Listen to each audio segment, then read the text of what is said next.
Hello ဒီနေ့ဒီချက်က Telephonics Group 1မှာပါတယ် letter A လေးရဲ့ action signs လေးတွေ sound လေးတွေကိုပြောပြပေးမယ်နော်။အရင်ဆုံးဒီချက်ကဒီ story လေးတစ်ခုကိုပြောပြမယ် Look at this picture နောက်ပုံလေးထဲမှာဆိုရင် Adam နဲ့ Annie တို့မောင်နှမနှစ်ယောက်ကသူတို့ရဲ့ family နဲ့အတူ holiday မှာ picnic ထွက်ကြတယ်။အဲ့တော့ picnic မှာသူတို့ကသူတို့ရဲ့အမေကိုကူညီပြီးတော့နောက်ထုတ်ပို့ပေးတဲ့စားစာလေးထုတ်ပို့ပေးတယ်ပေါ့။သူတို့ရဲ့ picnic မှာသူတို့ကြိုက်တဲ့မုတ်ကလေးတွေကိုယူလာတယ်။ဘာလေးတွေယူလာလဲဆိုတော့ဒီမှာ apple နောက်ပြီးတော့ cupcake လေးတွေ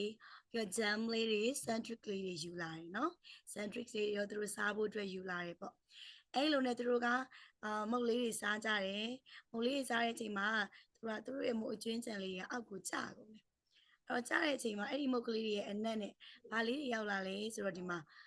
ants နော်ပရိတ်စိတ်ကလေးတွေရောက်လာတယ်။အဲ့ဒီပရိတ်စိတ်ကလေးတွေကဒီမှာအဲ့ဒီရဲ့လက်ကလေးကိုသူကလက်မောင်းလေးကိုကိုက်သွားတယ်။နော်ကိုက်သွားတဲ့အချိန်မှာအနီကအာဆိုပြီးတော့អော်လိုက်တယ်။အာဆိုပြီးអော်လိုက်တာ။နော်ပြီးတော့ပရိတ်စိတ်ကလေးသူ့လက်မောင်းပေါ်ကနေပြီးတော့သူကဖယ်ချပလိုက်တယ်။အာဆိုပြီးတော့ဖယ်ချပလိုက်တယ်။နော်အဲ့တော့ဒီချေတို့ကဒီဆိုတဲ့အတန်လေးက letter A ရဲ့ sound လေး phonics sound လေးနော်ဒီကတော့ဒီတို့ basic ကလေးကိုဖိချလိုက်တဲ့ဒီလိုမျိုးပုံစံလေးက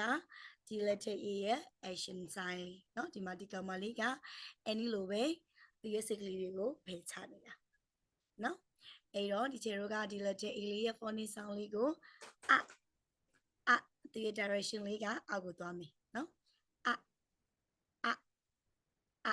ဟုတ်ပြီနော်အဲ့လိုအတန်ထွက်မယ်သူရဲ့ action sign ကကြတော့ခါချနေတဲ့ပုံလေးပြည့်စိတ်တွေကိုခါချနေတဲ့ပုံလေးထွက်မယ်နော်ခေါ်လေးလုံးမယ်ပေါ့အဲ့တော့ဒီချိန်နဲ့တူတူတစ်ခါလောက်ကြည့်မယ်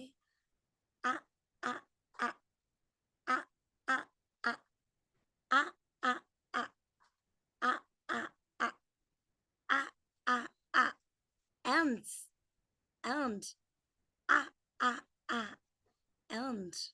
okay ဒါဆိုရင်ဒီ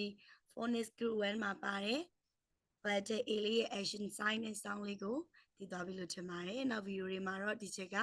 ဒီ letter A လေးရဲ့ sound လေးနဲ့ vocal လေးတွေကိုထပ်ပြီးတော့သင်ပေးမယ်နော် bye bye